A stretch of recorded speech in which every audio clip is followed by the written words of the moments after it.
Hi, this is Dawn. I have not made a video in a long time, so I thought I would make one to show how I'm going to make my husband's Valentine's Day card this year. I'm going to design it in Photoshop and then print it and put everything together. I like to do it that way just because that way you can get the sizing right and kind of get a sense for what it's going to look like first. You can, of course, just take a bunch of cute things and print them out and cut them out and play. But I'm a little bit more of a control freak than that, I guess. I like to know exactly what my design is going to look like before I get to that stage. So anyhow, I'm going to work today with the Intertwined Collection by Anita Designs. This is available at the Lily Pad. If you want to play along, you can run over there and grab this kit. It is super cute and part of the February Build Your Own collection. Over there where they have a whole bunch of great coordinating products by different designers, so you can kind of mix and match items from the BYOC. So to get started, I'm going to open a 5x7 canvas so that I know what my card is going to look like. I'm doing 300 ppi is a good resolution, especially if you're working with scrapbook products, which tend to be pretty high resolution. This way you don't have to resize things too much when you put them onto your canvas. The Intertwine collection comes with these cute elements that I've had up on the screen. It comes with some beautiful papers, these fresh, gorgeous colors, and it comes with some pre-made journaling cards. I love these. They're easy to work with since a lot of the design is done for you. And Anita makes her cards in different formats. So there's the vertical format like you see here. I think she does a horizontal format for all the cards. Oh, it says it right here. And then there's a square format as well. So you're not limited to just this vertical format. And in fact, I am going to use a horizontal card, which I have already opened down here. So here's the cute card I'm going to use.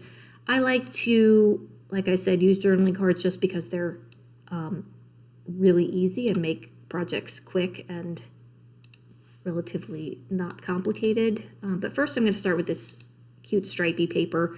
I didn't want anything too flowery or anything, since for my husband, he's definitely not a flowery kind of guy. So I'm just going to use this nice orangey stripy paper that I'm dragging over and resizing to fit a little better.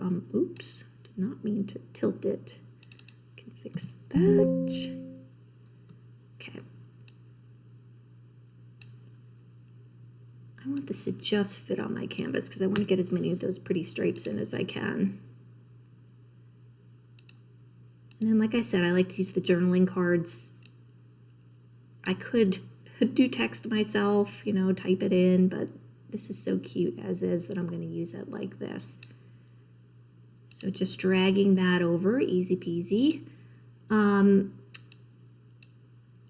It's a little plain to my eye, so I'm going to probably mat this card on a colored paper. And to do that, what I like to do is to make a clipping mask. So you can make a selection, make a new layer. Oops, wrong one. Okay, I made a new layer that I'm gonna then fill with the paint bucket tool. Okay, there's my new layer. This is going to be my clipping mask. I need to move it back behind the card so I can see what it's going to look like. And then I had picked this orange coordinating paper from the papers in the kit. I'm just going to drag that over, and if you hit Control-Alt-G, it will clip it to your clipping mask. If anybody needs better instructions on clipping masks, let me know. They make life in Photoshop so much better. I think I want to see a little bit more of the orange, so I'm going to make this a little smaller, make the card a little bit smaller on top. So I could just print this out as is and, you know, put it on like a folded piece of white paper and use this as my card. I like to have a little more dimensionality in my cards, so I'm going to print these all out separately, print out the card separately, print out this clipped paper here separately, print out the background. I'll probably do the whole card printed on with this striped paper for the outside of the card. And then just for a little bit more, this was a very nice feature of this kit, was that this little salt and pepper element was available not only on the card, but also as a separate element. So I am going to use this on top of the card, and I'm going to pop it up on some pop dots, those little adhesive foamy pop dots, to again just add a little bit of dimensionality. I think if you go to the card store these days, or wherever you get your cards from, most cards have glitter or raised elements. Maybe not most, but a lot do. The premium cards certainly do.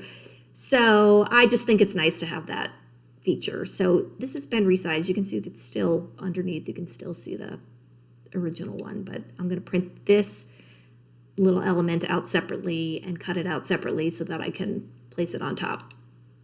Okay, let me shrink this.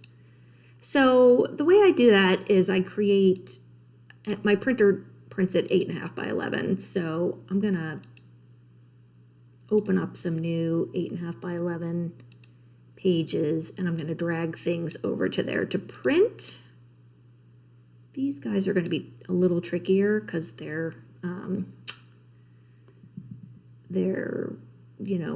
I might cut them with my silhouette, but this I can drag over here.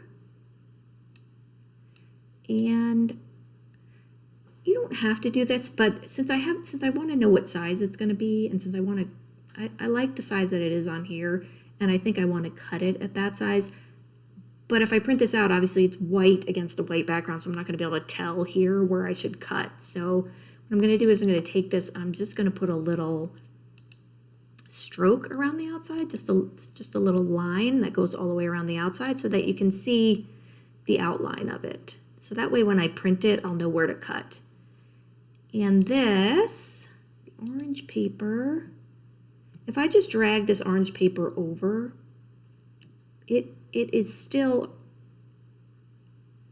at 12 by 12 size. It's clipped to a smaller layer, which makes it appear smaller, but the actual paper layer here is 12 by 12. So what I need to do is I need to merge these, because that will make this layer on top the same size as the clipping mask layer on the bottom. So I think if you hit Control E, yes, Control E merges two layers, and then I can drag it over and it's the right size. So I will just print this out and then cut those out. I can't decide if I want to cut these guys with my silhouette or if I want to cut them by hand. It's always a trade-off. The silhouette takes more time and is a little bit more complicated, but I'm also not a very good hand cutter, fussy cutter, so I will work on the other paper first while I think about that. So I'm going to open an, oopsies, wrong. I need new.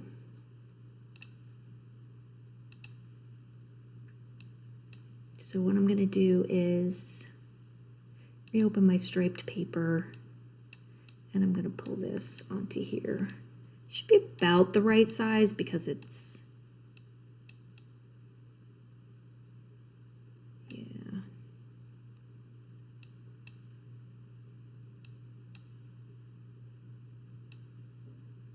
Make sure it fills the whole thing so it'll print okay. Okay.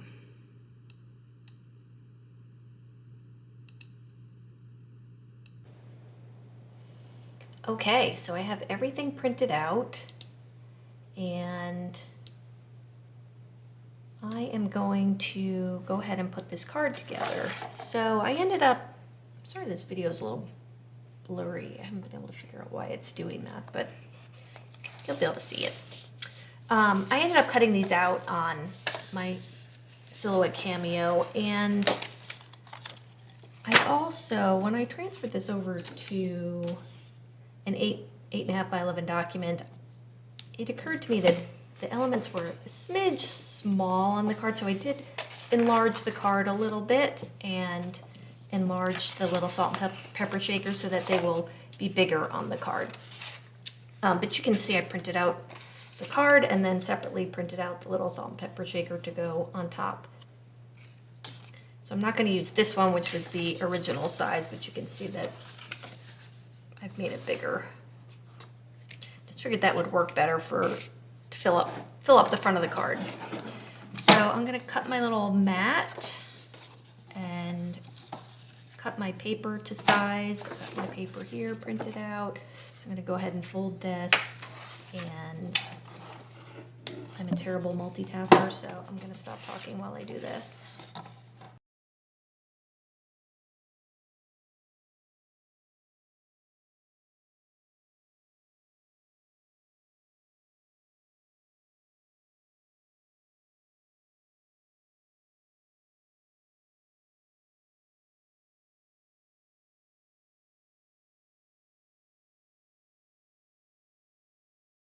Oops. Okay, so there's the background of my card. Blade, my edges are a little rough. And then here's my matte paper. Here is the little journaling card. Move this out of the way. And then these are going to go on top. So I use, for pretty much all my cards, I have a collection pretty cheap on Amazon, a whole big collection of various foam adhesive in different configurations and sizes. So for this,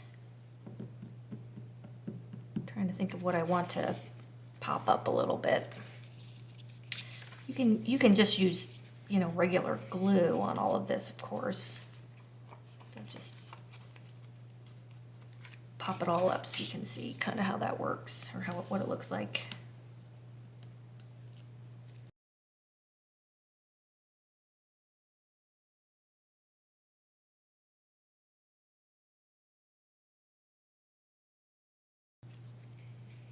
Center this best I can.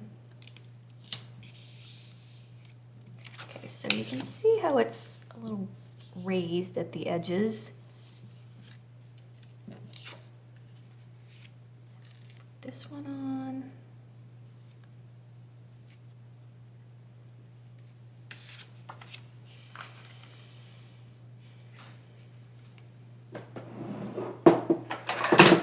For this one, I may just use my little tape runner thingy.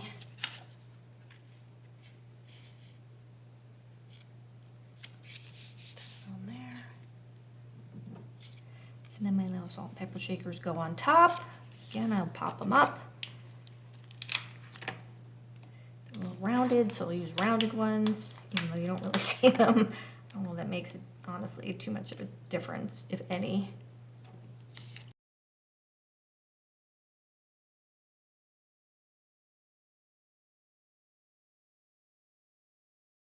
Okay, now I'm gonna make sure that this goes right on top.